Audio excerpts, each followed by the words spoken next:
So today's topic is loosely based on, it's inspired by, if there's some architects here, it's inspired by one of the books that we architects all have to study and read in school called The Image of the City by Kelvin Lynch in 1960s. Anyone heard about that book, read about that book?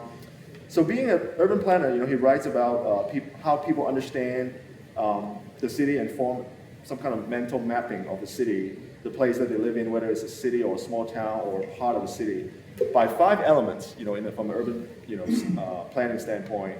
The first thing is path. Obviously, so for example in Columbus, with the high street that just keep going, it's a path that people recognize it, and they kind of form their image of the city, around that.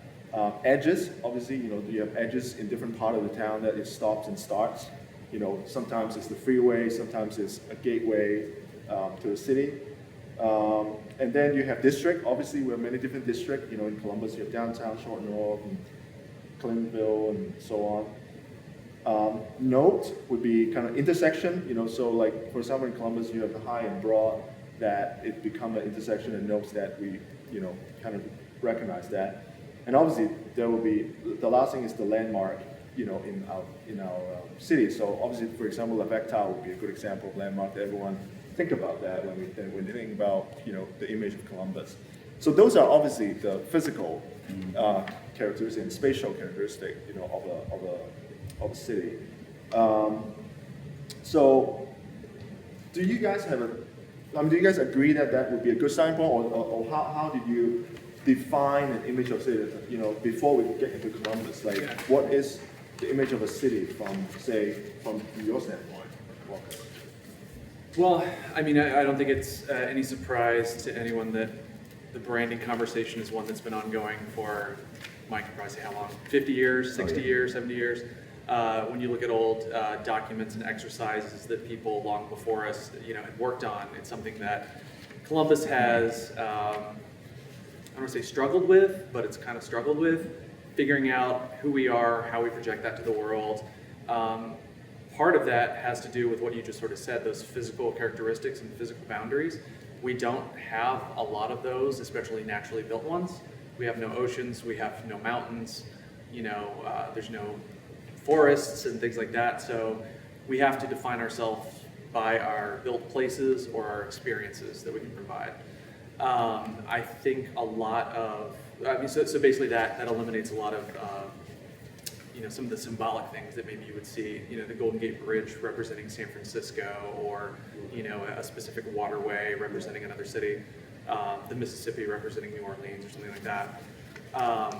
So Columbus has to work with some other parameters. I think a lot of the branding work that has been done and had some traction over the past few years has done a good job at wrapping it around more of the experiential side of things, if that makes sense. And I know Mike's worked on this stuff very hands-on, so you can probably explain a lot more of that. But it's less about, saying, okay, the Levesque Tower is our identity, or High Street is our identity, and it's more about the feeling, the vibe, the people, the day-to-day life that you have in Columbus, and wrapping some branding guidelines around that.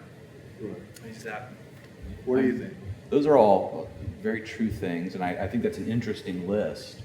And the timing of this is great, because we actually just finished what we call research. But we haven't done a study like this in about 15, 20 years.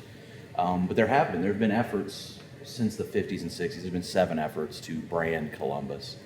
And, we make a lot of jokes about them in our little industry. You get your slogans, you get your jingles, you get your new logos.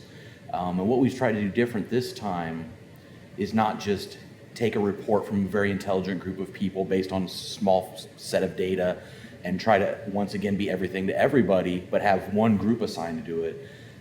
This time we're trying to take a collaborative approach and build it over time, thinking this is the long game, and it's got to be collaborative. And so it actually started back with the bicentennial process, and Walker was really engaged in that, and I don't know if anybody else was engaged, but Doug Kreidler and Nancy Kramer, 2 great local leaders, helped put together a team, and the internal mantra was unprecedented collaboration. And I used that phrase in every meeting I was in for 2 years. We had to own it. We had to viscerally live it. Because at the end of the day, even if you had a bunch of the great assets or more amazing buildings, if the people who are talking aren't talking about the right stuff, it doesn't matter. And if you have 20 collaborators and they're all talking about different things for their own selfish reasons, it won't resonate. It won't have any impact. So what we've tried to do is bring everybody together that is willing to participate and focus in on truths about our community that aren't necessarily bricks and mortar, but can use them as visuals. But pick a couple truths. And when we brainstorm this stuff, you know how planning groups get. We had rooms at Ology full of sticky notes, rooms of them. And these things are all true, and they're all wonderful, and they're all things that you could market. But how do you break that down as a team, as a family, and say, but we choose this and this as the cornerstones of what we're going to try to talk about for the next 5 to 10 years. And what we came to at the end of the day that we thought was both true, somewhat unique, and marketable was those words smart and open. Now, those aren't the brand words. It's not going to be, you're not going to see Mike Brown, smart and open, tattooed. But at the heart of what we wanted our creative content to embrace was this idea, this essence of smart and open. We think that we can take claim to be one of America's smartest cities, whether per capita, per educational institution, per research. We think we can justify that and market it. And we think openness is a fundamental truth about our city. Part of it is that friendliness that sometimes we get down ourselves about. But guess what? We are a friendly city. Let's own it. We're not going to unfriendly ourselves. So let's be the opposite of sometimes the arrogance you might find in some communities, or the clickiness in some communities, the leadership walls that a young person can't climb through. So how do we take smart and open, the friendliness, but also the openness to LGBT, international, entrepreneurs, how do we take those and start to create campaigns that work for Experience Columbus talking to visitors, for the partnership talking to CEOs, for the City Hall who basically talks locally, and get 20 or 30 partners to all engage in that. So I think that's a difference. But the research that we do, similar but different, we look at presence, kind of presence in people's state of minds. Do you have any aura? Cleveland has a great presence, by the way, as in they're known, but their numbers are horrible. they're well known and disliked. And I like Cleveland. I think it's a great American city. But if you look at national perception, LeBron James come back. We'll see. I think it will raise. I think their confidence will come back up. But presence, potential, the thought that do people think that I can do great things there, I can get an education, I can get a job, pulse, nightlife, fun, arts, community. Is it funky? Do I want to go there and eat a great meal? People, are they warm and friendly? Would I fit in there? Do I feel safe there? Prerequisites, do they have streets, transportation, hotels, places to stay, places to eat? And then just sense of place, and that's your quality of environment, your parks, your buildings, your public art, your green space. So those 6 criteria kind of then come into a hexagon. And we actually, when I said we did research, we talked to about 2,500 people.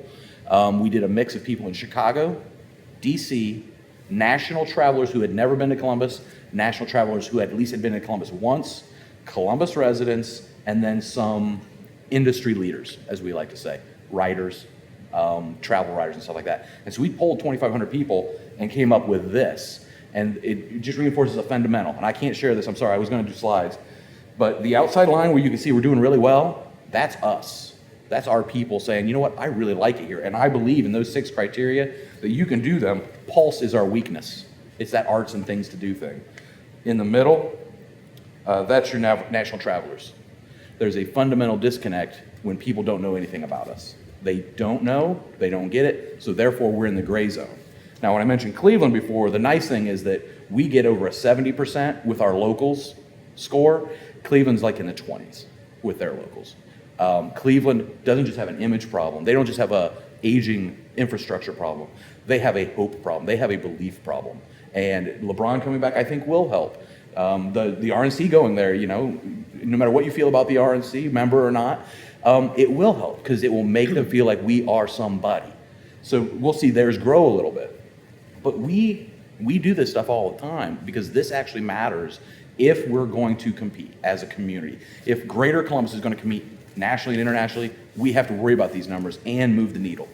So you are talking about, if we step back a little bit, when we say we and they, and why it doesn't matter how they view us. You're looking at it from a national level. That your job, or Experience Columbus job, or the city in general, is really about.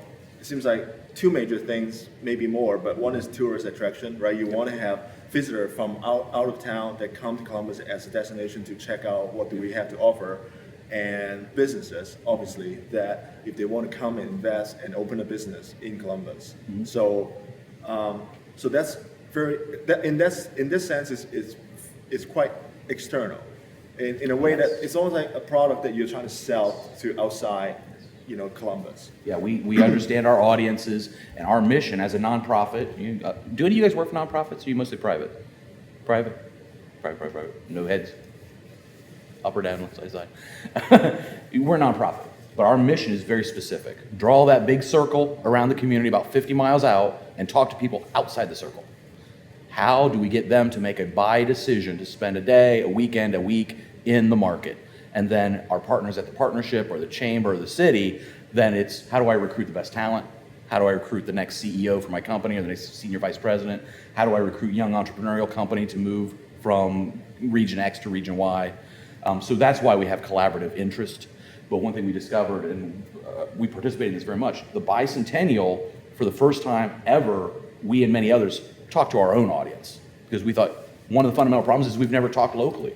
The same story we're telling to outside audiences isn't resonating because, one, we don't listen enough, and two, we just haven't sold it locally. So that was kind of a sea change in how we talk to people.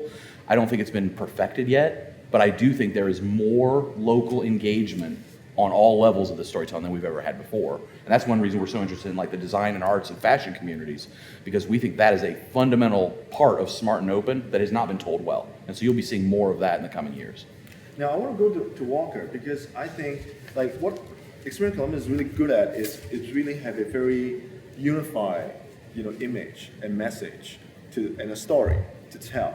Whereas when I talk to Walker sometimes, I think you believe in more kind of a grassroots, more like a diverse and kind of the sum of the smaller parts than a big overall message. So how do you see that message from the things that you are dealing with every day? Because obviously you deal with the food scenes, the developments, and different things. And how do you see that message, the Smart Open, or do you see other things that is going on, or what is the transition or the change that you see from say 10 years ago to now, and perhaps in the next 10 years? Sure, yeah. Well, the majority of the audience on Columbus Underground, I would say, is one that is already fairly engaged and fairly well versed in the community. They come to us looking for things to do and things to discover and things to experience in a very sort of active way.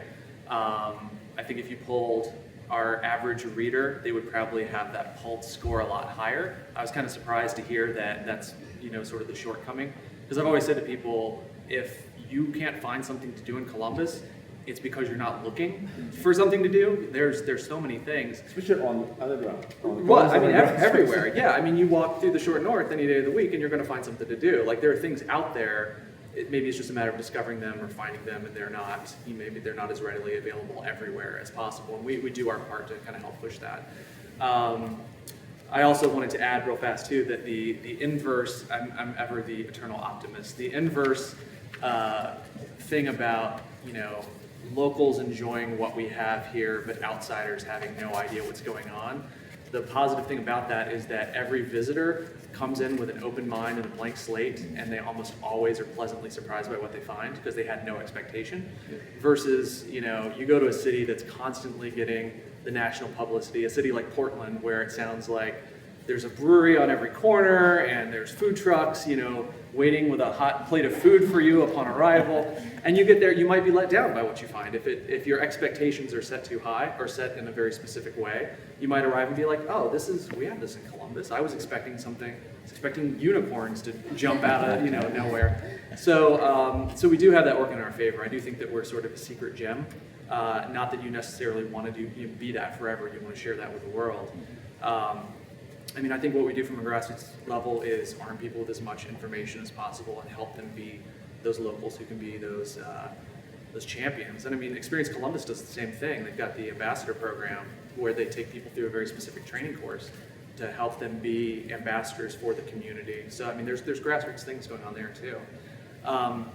One thing I kind of wanted to mention before we get too far down specific paths, if we take a step back and talk about what branding is specifically, I think where some of those past studies have failed is that they focus too much on generating a logo, a slogan, a very tangible concept, something that they can put on a t-shirt, stick on tattoo to their chest, like Mike said, put on a bumper sticker on their car, put on a TV commercial. And branding at its essence is about creating a platform for conveying messages. So you're taking your product and you're getting it to your audience and you're making the best connection possible. The problem, and this works great if you're a company like Pepsi because you've got a product, well they have multiple products, but it's a cola and you've got specific audiences and you've got specific channels, so your branding campaign sells that product to your audience. With a city, you've got basically an unlimited number of products. If you're moving here as a medical student, you want a different set of things than if you're moving here as a 40-year-old with 2 kids and you want to live in the suburbs. So there's a lot of different scenarios and you've got to speak to those people a lot differently. So no one message, no one logo, no one bumper sticker is going to apply to all those people universally. So I think it's really smart to create more of that platform and arm people with information versus trying to just have that one big idea. We don't need that live music capital of the world slogan. You know, we don't need that the Big Apple, type moniker. So having that grassroots approach, I think, is going to continue to grow even more important, especially with everyone communicating through different technology channels. There's so many channels that are out there now. It's, do you think the connections are one-to-one? Right. Do you think that the future of this kind of marketing efforts of city is because of social media, because of the Instagram and Twitter, it's not going to be just like a TV ad that it's a 30-second and you just like do these slogans and these taglines to sell. Industry's that you have to be, radically it has to be in very 10 years. different. Does everybody watch Mad Men? And they, like in the early seasons of Mad Men, they're like, we have our magazine department and the newspaper department, and then eventually they add Harry Crane as the TV department, and that's it. It's like, we've got 3 channels. There's like, ABC, NBC, CBS. That's all we got to worry about. Right. A handful of magazines. And now it's so different, People are setting up targeted campaigns through social media to hit a pool of 5,000 customers because that's who they're trying to hit. So the idea of creating one logo or one brand for something as diverse as a region of 2 million people just doesn't work anymore. So now, speaking of that, because obviously you are in that business of the internet, websites, and do you see the trend different that the audience, the visitor of Columbus Underground, being not only in Columbus, or do you see any kind of big trend that actually there's a lot of people checking out Columbus through your website from out of town? Yeah, we've always had some degree of that. I haven't measured specifically how much that's changed, but yeah, we get a lot of people either coming here to visit or looking, to move here for a job. They want to know, what neighborhood should I look for an apartment in? Where am I going to be close to the things that I value, whether that's having a backyard or whether that's having a grocery store, within walking distance. So yeah, we get a lot of that traffic, and we get people coming on to ask questions, and they could seek out a pamphlet, on Columbus, but instead they want to go to where there are people who are already experiencing the things that they're looking for in a community, and say, hey, I have this question.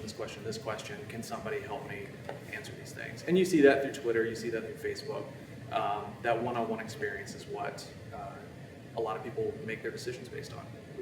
We have had specific people say, I moved here, I found a job through your website, I connected with this person and became friends with. We've had people who have met their future spouse and gone on to get married who made the connection. Yeah, and so it's all those one-to-one connections, and those become life-changing decisions along the way. So yeah, it's funny when you say I'm in the internet business, but it's. But is it? The internet is the main form of communication. Period. Right. Even it's kind of what we do. Yeah, it's everything. You watch TV on the internet now. You make a phone call through the internet now. Everything it's all digital. And I do appreciate like walkers once in a while always like you're not just like having a site and then let people say whatever they want and you actually have your own opinion and you clarify. You know, in those massive protests, sometimes can get nasty. You know, It's not. Has anyone ever been on the internet before?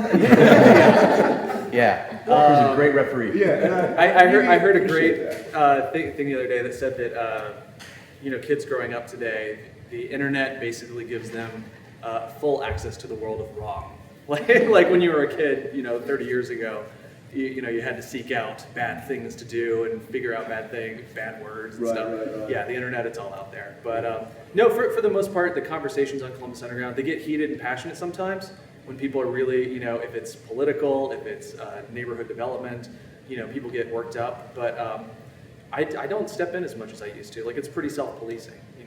People will argue, but they don't get as angry as they used to. I don't think, or at least as violent. Yeah, right. So Mike, how do you kind of adapt to that what we just talked about, the way that you disseminate information now compared to 10 years ago? It's very different. Changing world.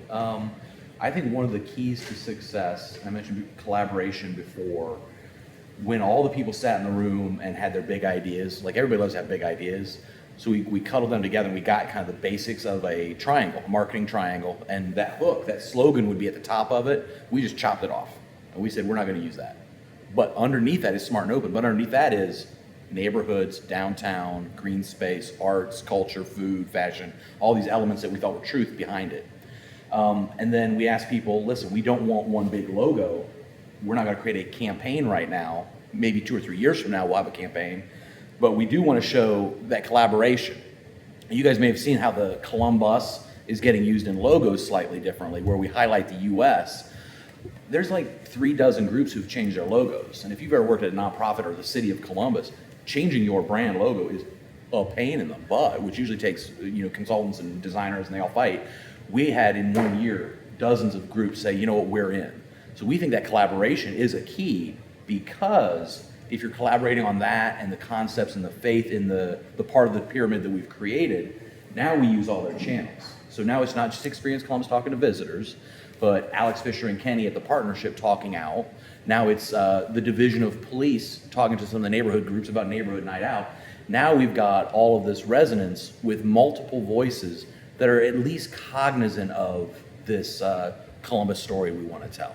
You're never going to get perfection when you're marketing a city, and Walker really highlighted why. It's not like Coke versus Pepsi, and if it was, we're neither Coke nor Pepsi, and we have to understand that. We're not even RC yet. Based on the research we have, we're not even in the game, and that's just it. If Nashville is a quarter-size dot, Cleveland, Cincinnati are very small. We are not on the map. We're 4 or 5 pinheads.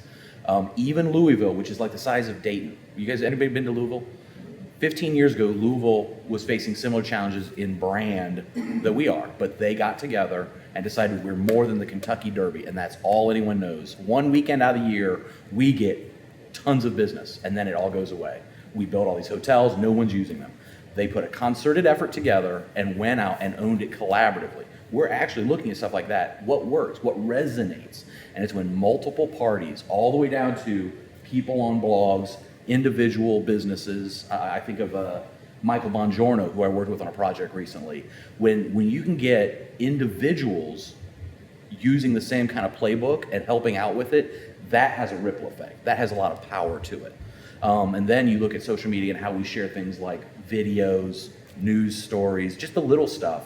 When you can build an army to do that, you have a lot more power and impact, which at the end of the line does come back to my business as bottom line. Because at the end of the day, we're judged, our success is judged on how many people stay in hotel rooms. That's a horrible metric. But I can show you trend lines going back 20 years on how well we're doing. I can tell you basically how long until we get to the next big downtown hotel. And I'm not talking about the Joseph, which we think is awesome. I'm talking about the special Marriott that has 1,000 rooms. But if trend lines continue at X pace, demand will be there to require our market to make the next growth step. Part of our job is to get Columbus to mature at a right pace to get to that so that we can sustain it. But we can't do that until all the downtown hotels are at about 70% occupancy regularly. So there are metrics behind this. There is a business behind this.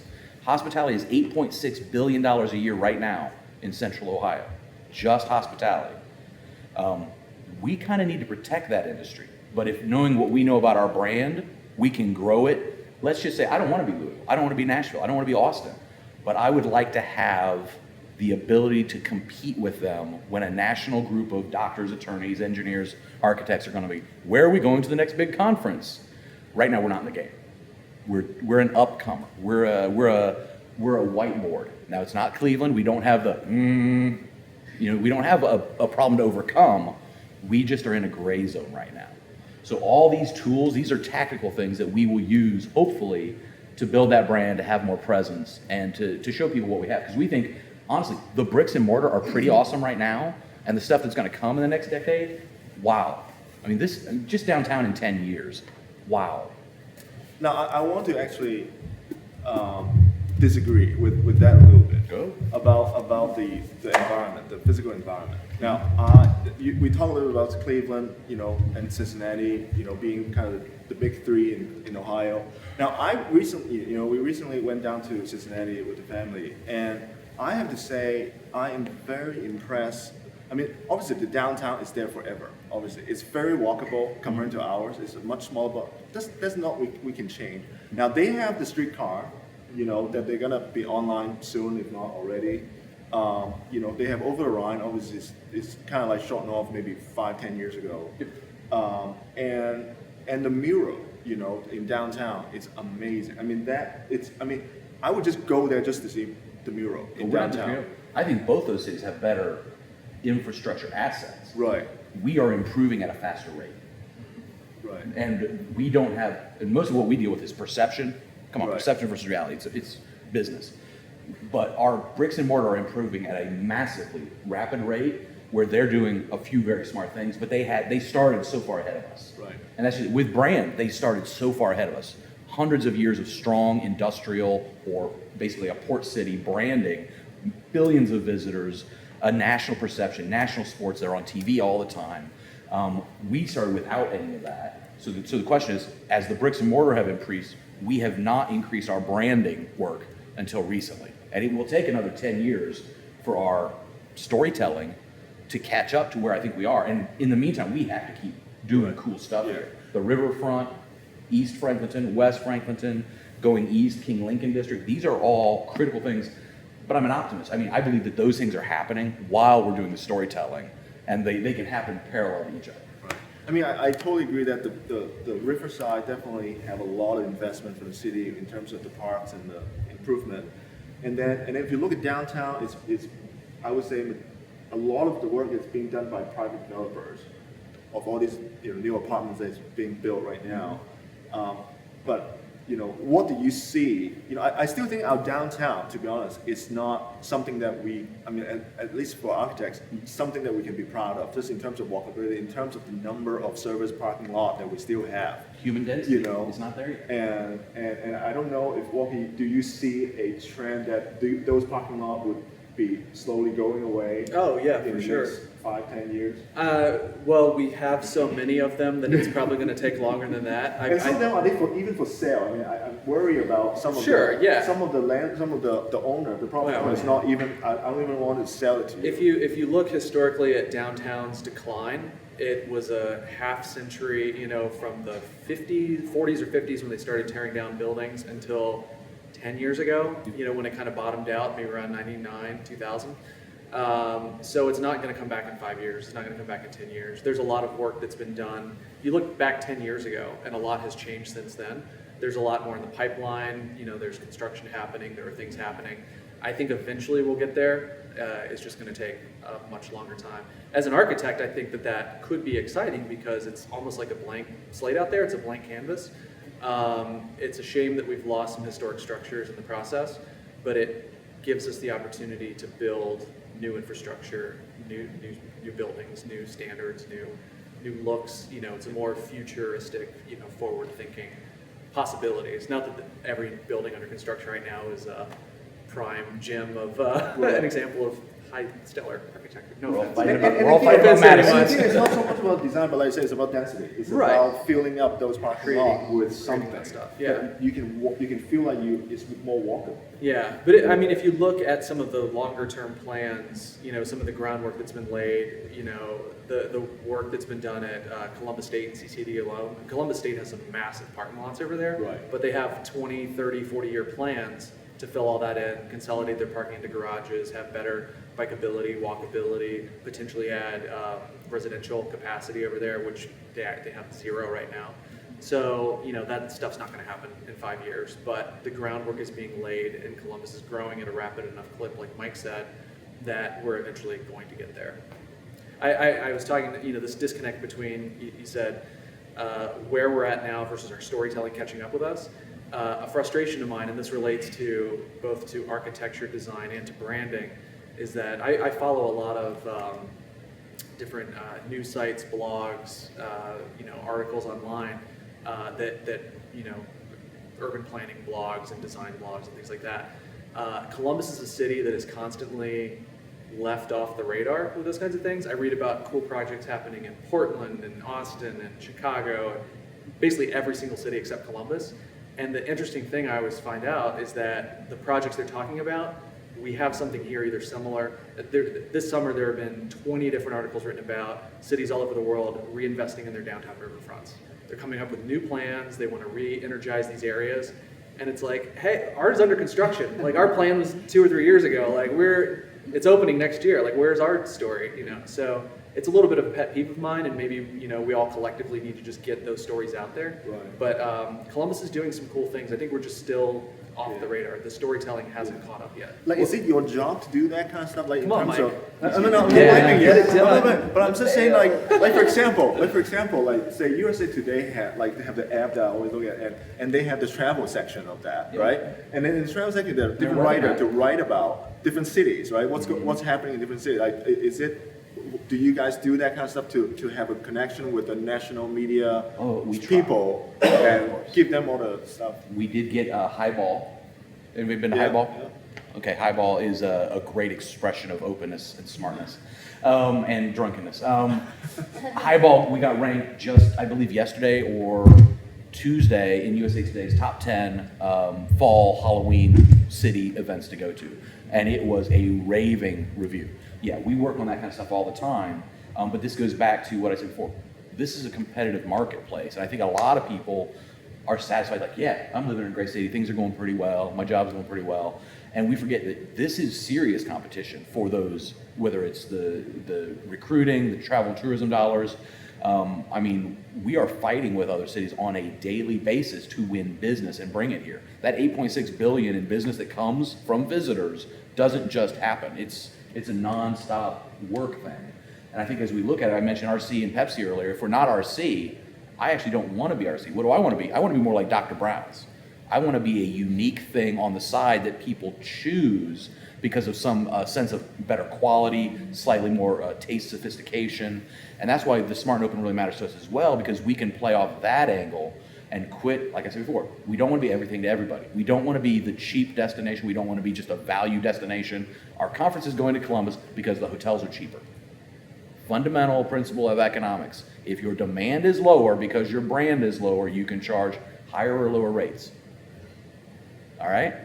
We are a value destination for national groups right now because they can book all the downtown hotels, get 4,200 rooms or whatever, and demand a rate of like, $90 a night for their convention. Now, Cincinnati and Cleveland, with stronger brand alone and similar number of hotel rooms, can charge 110 to the same group. Nashville can charge 220 right now. They're kicking butt. Now, I've been to Nashville like 8 times in the last 2 years for research.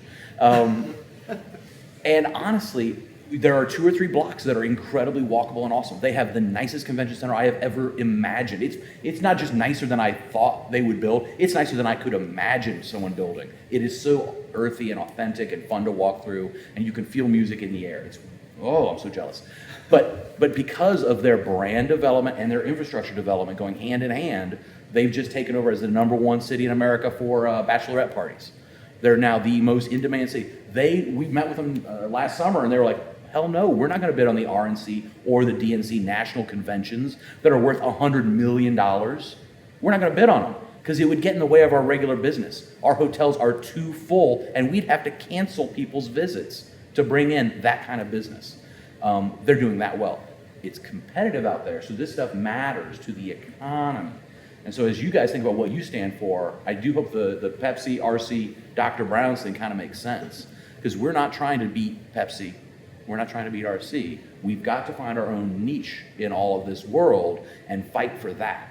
Because we think once people find us, what happens? It's not just surprise, they love it. They come here and they love it. And that then, it doesn't just drive hotel prices. What does it do to property values? What does it do to people's expectations of property? We worked on these downtown plans starting in 2002. How many people have been here for a decade or longer? Anybody not here to see it? Like what happened? Like in 2002, we got one. In 2002, the mayor insisted on doing a downtown plan. And he was told by the business community, I was in some of this stuff, I worked on it. He was told not to do it. He was told, you're a new mayor, focus on neighborhood issues like crime and parks and quality of life. And he looked at this as a new mayor with big ideas and was like, I don't want to be a maintenance mayor. I'm in my first term. I want to do something big and bold. And he went up and he called it to order. We had committees, we had focus groups. It took a year, but they issued this plan that called for 10,000 new apartment units or condos in downtown Columbus. And as Walker said, from 1950 to 2000, we went from 30,000 to 3,000 residents. We went from Lima to nothing. I mean, 3,000 residents is nothing in our central business district. We did the plan, heavily incentivized housing, and got that first bump going. That first bump created some sense of confidence, some sense of urban dynamism. Something's happening here. Recession hit. Really bad timing. So suddenly condo construction fails, the apartment market isn't ready yet. So there was a stall in the middle, but by the time we got to the 2010 census, we had doubled the number of residents downtown. All right? So you can't say nothing happened because you have a 50-year trend on the down, and you double then on the up with a recession in the middle. How many apartments are under construction in downtown right now? Personally, I think there's too many that look the same, but there are hundreds and hundreds of new units. By the next census, we'll probably double again. We'll break the 10,000 mark. We'll probably be in the 12 to 15,000 person living in downtown mark. If you study cities, if you care about the lifeblood of cities and how they do change and they breathe and they grow and they take these big swoops, that is like a miracle in the world of planning and stuff. To double and then double your population in the urban core with the kind of economies that we've had. Now, is it good enough? Is it done yet? Heck no. Nobody's happy. Nobody's satisfied. But when I moved here in the late 90s, the short north was rough and we loved it. Now, I mean, honestly, I live a couple blocks away and it's so nice. I can barely take it. And now Franklinton's rough and we kind of love it. And the near east side where Walker lives, it's rough, but we kind of love it, and there's things happening. We have to build on that because that is what we can do locally. That is what we can put our hands on and make happen that helps us tell a better story down the road. Now, that's a great point. Now, going back to that idea of attracting people to downtown or the center of the city. Mm-hmm. I wonder. I always thought that in Columbus, and maybe it's in every single city, I feel like there are two kind of experience, at least. It's a very different experience when you are in Short North, when you're in German Village, when you're in Grandview, when you're in Clinton, there is a certain experience, right, of the city. But then you go out of the city, you go to Gehenna, you go to Easton, you go to Polaris, you go to Dublin. That is a very different experience to me. I mean, I almost feel like every time when I drive up like Sawmill, I don't know why I have to go, probably to the zoo or something. It just feel like I'm not in Columbus. But then those people, I would imagine. I mean, obviously they can say they live in Dublin, but it's close enough that it's part of our metropolitan area. And do you think that we are competing for people who may want to move from, say, Dublin to here? I mean, any more than from, say, a different city completely to here? Or it's both? Or do you see the trend that is being, or is it a competition? Let's put it this way. Do you think it's a Walker pays a competition? lot of attention to real estate. Yeah. I'd like to hear his point on that. Yeah. I mean, there are big national studies done all the time, looking at trends, not only what people are asking for now, but also future generations, the millennials that are kind of coming into their own as 20, 30 somethings right now. And not all, but a more sizable portion than in generations prior are looking to move back into urban areas, or at the very least, a different version of the suburbs. And so that's what a lot of private developers, city planners in some of these communities are looking at right now is how can we retrofit what we already have to make it attractive to those generations. Creekside, Bridge Street. Sure, yeah. Someone who is a brand new graduate, 22 years old, they want to live in a one-bedroom apartment in the short north, and they want to have that experience. 10 years from now, maybe they want a house, maybe they want a yard. They don't want to live where they can't get to anything except by car. Maybe they want to move to Dublin, but they want to be able to walk to a restaurant with their kids and still be able to have a drink. Maybe they want to be able to walk to a smaller grocery store. They don't want to go shop at Sam's Club to buy everything in bulk and pack it in the minivan and drive it 10 miles home. So those things are changing. I mean, those are very big picture, conceptual kinds of things. The flip side of that is the baby boomer generation, which are, their kids are moving out, they're empty nesters. They're looking to downsize as well. So those are people looking for a more urban, walkable environment. So yes, there is some competition, cities versus suburbs, with those demographics. And when you look at, I talked to a lot of the private developers who are filling these condo units. We did a big urban living tour event that you and your wife took part in back in July. We had 460 people come tour 12 different apartment buildings. The diversity of the attendees was 18 to 80. And you talk to any of these property management groups, developers, they all say, we want millennials, we want empty nesters. Really, they want anyone. They said those are the focus groups that they're going after. Those are the people they're seeing moving into these. So it's not just one group or the other. It's a bigger kind of national Right. trend. In competition with, let's just pick on Dublin, all right? Is that cool? Columbus and Dublin compete a lot. Have you guys seen it? It's a lot. It's active economic development and human competition. At the end of the day, I get exhausted by it because it creates a negative energy where we're going head to head in our own region. We do need to do a better job remembering that we're all in the region and that we're fighting with Indianapolis, Pittsburgh, Cleveland, Cincinnati, Minneapolis, Nashville, Louisville. And I think that's something that we can strive to do a better job of. And I think we've started it with this stuff that's going on in the heart of the city, some of our core organizations. But we do need more support from these other groups. So at the end of the day, what's better? To slice up the pie differently or to have a bigger pie? And that is the game that we should be fighting. And that's real economic development across multiple levels that supports everybody. They can have Bridge Street up there. It's great. It will find an audience. But if we actually grow by, say, 10% in the next decade instead of 5%, we can fill both. And that, I think, should be a real focus for us as a community. And I think that would be a sign of success if we could show that level of collaboration. Yeah. Well, to go back to your original question too, I don't think there's any city in America that doesn't have suburbs. Right. So that discrepancy between the urban experience and the suburban experience, I think, exists, whether it's New York, LA, Chicago. The branding, to bring this back to branding and design, is generally based upon the city, the heart of the city. Not to pick on suburbs again, but they are pretty interchangeable, I think, between a lot of communities. You could pick up a Columbus suburb and drop it in Indianapolis and no one would know the difference.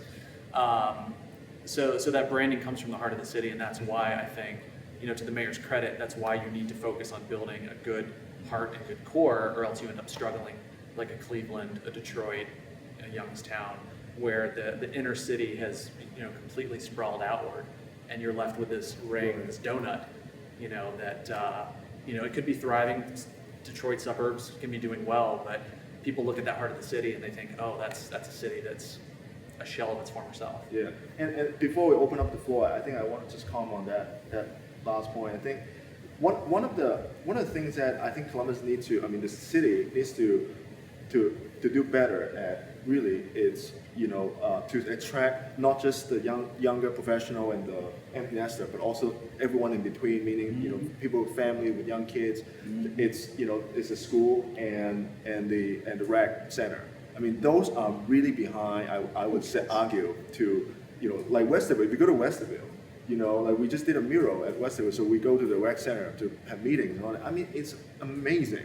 I mean, if we have that, nearly as good in Columbus, I mean, you'll see a ton of people that would, I mean, it is a real community center, like here in Columbus, yes, you have different rec center in different part of town, but they're not really that well run, or maybe the funding is not there, and it's just, it feels different from a quality of life standpoint when you have kids and you bring them there, and then you bring them to the suburbs rec center. It's a completely different ball game, Yeah. So that's one thing. It's one area that the suburbs below the city away in. There's no competition there. Suburban schools are above city schools. I mean, there are some great city schools here and there, but as a whole, and I don't think that's unique to Columbus. I think a lot of cities struggle with their urban schools, and it's one of those things that it's had a half century of decline. So there's no way that it's going to bounce back in 5 years, and there's no easy answer either. So it's a challenge, but there are people working on it. There's a specific thing in the books that we'll see if it gets done in the next couple of years. I think we'll get at the heart of that, but I don't know. I just can't promise it's going to happen. But there's a plan to at least do one of those as a test in a true Columbus neighborhood that would just be like, what is this rec center?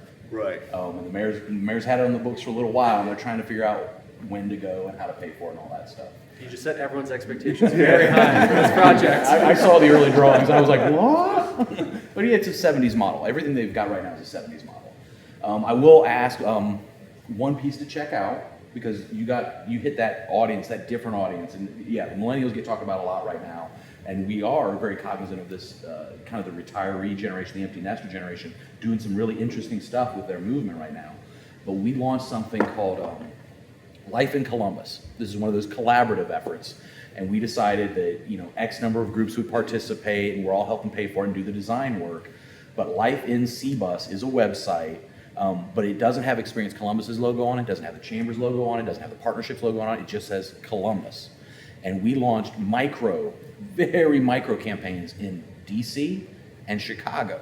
And the heart of it essentially is, there's something really special going on for that 25 to 35-year-old audience who maybe is getting tired of sitting in traffic and tired of the mess that living in DC and Chicago can be at times, and that there's people just as creative and just as cool and just as funky here, but we actually have a better quality of life.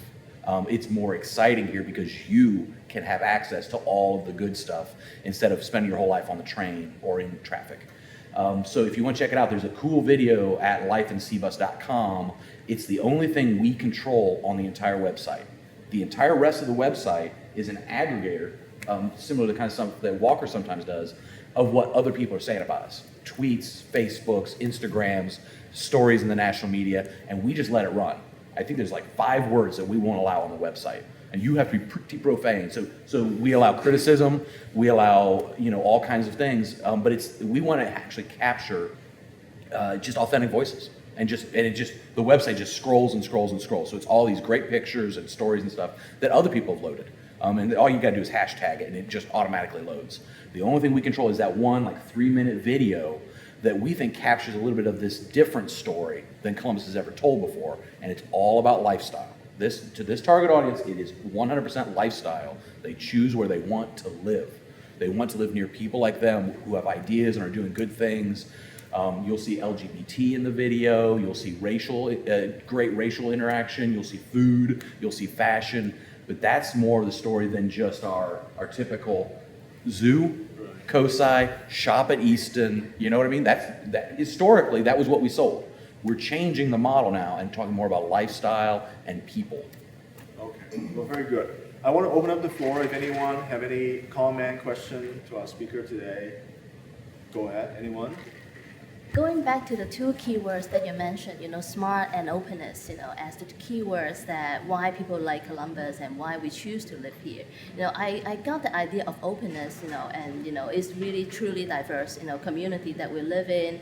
And can you explain to me more about because I believe that, you come up with your group come up with the words, through a soul searching, process. How do you measure smart, and how that idea of smartness can help market, Columbus in a better way? I mean, like I said, we had, thousands of words that we thought captured essences of Columbus, and they're all true. You can say a lot of different things about this city and your life, but SMART is based on largely the amount of research, the amount of colleges and college students. 130 college students come through here a year, 130,000, and also the fact that we are blessed in a lot of ways by not being a former industrial city. We're a center for banking, insurance, the fire kind of industries. So we decided to own that. With Battelle here, the largest research institute, we need to tell that story better because people don't believe it. People don't know about it, and it is a distinguisher from especially our creative set in the Midwest. If you look at who we go against, somebody who I think does this really well right now is Pittsburgh. Pittsburgh was certainly on the same track as Cleveland and Detroit and veered academic. They veered research. They are in the top 3 or 4 in our competitive set who are always doing really well, but they don't chase what Nashville chases, which is conventions, social events, wedding parties and all that kind of stuff. Pittsburgh chases academic stuff around the colleges and businesses they have there, and they have chosen that as their sector for over a decade, and they're killing it right now. So a lot of those smart groups that you might want to do a convention in your town, Pittsburgh is very much catering directly to them. Cities pick niches. Indianapolis, sports. Sports. You know what I mean? All sorts of sports. We've got to pick a niche and hold it. We've got to try working it for a while. And we think we can also do smart as in touching the arts. Your CC80s, all your artists, all your fashion designers. This is, honestly, for a number of employees per capita, we're a huge fashion city, and we never have talked about it. I think that's both smart and open, and it's cool. And if things are cool, maybe you should use them. Going back to Tim's, question to you is like the infrastructure, the arts, that you see on the street, the public arts. I think, Columbus is pretty weak, on public arts, and Short North. Yeah, well, Short North is mostly private galleries, and of course we are blessed to have Wexner and Pizzuti collection here, but they remain to be more like privately owned. We would like to see more public arts, like on a visual level, and be a landmark in this city. Yeah, Public Art Commission now, it's not funded, and Columbus has never had a percent for art program, and it's been proposed multiple times. Mr. Ray Hanley, who used to run GCAC, was a very strong individual proponent of it, and he basically got smacked down one time and told back off for a little while. He was about to bring it back up when he passed away. And I think he had enough momentum the second time that he could have gotten something done. But this is what happens when you lose charismatic leaders. Sometimes an issue slows down. I would say that the city has actually, for the city of Columbus, gotten kind of bold lately with things like the proposal over here on the Prowl, which isn't happening apparently, but at least they proposed something. The deer across the river. Have you guys gone over to see those yet? A lot of joking names going around about those right now, but I love them. I mean, because people are getting their pictures taken with them right now. And that's 2 pieces. So the city's experimenting and putting a little public money into it, but at the end of the day, I do think this is an area the private sector, the design sector should be demanding. They should be like, where are we on this? And it doesn't have to be a artwork. It doesn't have to be a statue. It can be how we integrate things into public buildings, into sidewalks, into walls. You can do public art in a lot of ways that make you look really more vibrant and alive, like your murals. I accidentally came upon them when they were painting a mural up on the north side a couple months ago. And I'm just like, what is this? So the private sector is critical to that, but this is one of those areas that just more noise, more harassment, I think could have an impact. Well, that's great. So, thank you. It's a pleasure to have both of you today. It's fun. So next time it would be on November 6th. The next design talks about